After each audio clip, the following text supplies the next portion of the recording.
Morning. Good morning. Hinatid ko lang po yung yung mama ko papuntang Sakayan kasi uwi na siya.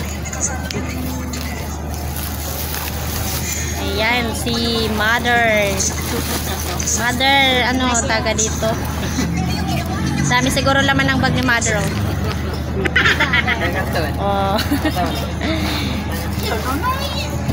Sobrang init ngayon dito sa sa pier.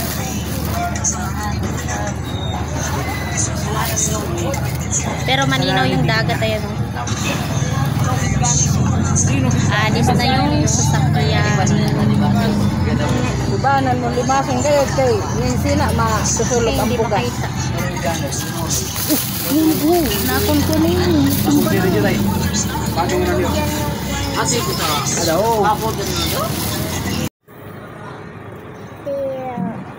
Ang lino ng dagat, masarap naman ngayon maligo.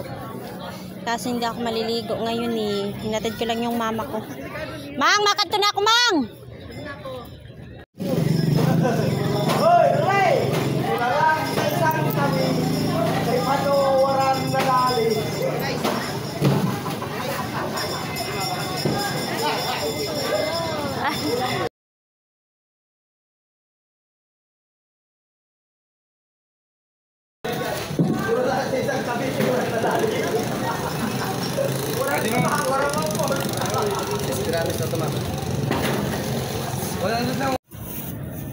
Ay, nako, napakainit talaga ngayon kahit alas 10 pa lang.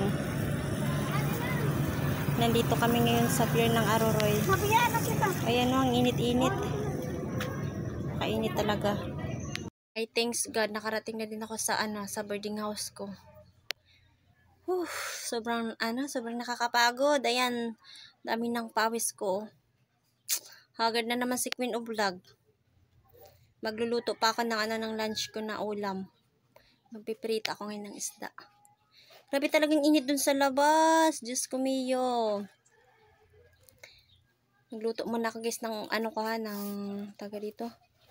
Ng ulam ko. Napagod kasi ako. Lumakad lang ako. Hindi ako nagsakay. Kaya medyo, ayan pinagpapawisan talaga si Queen of Vlog ngayon. Ito yung nabili ko dun sa palengke. 30 pesos lang yan.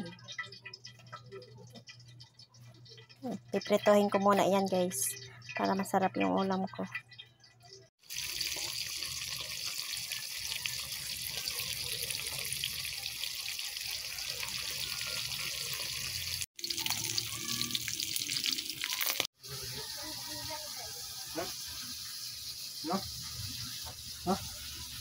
Ako.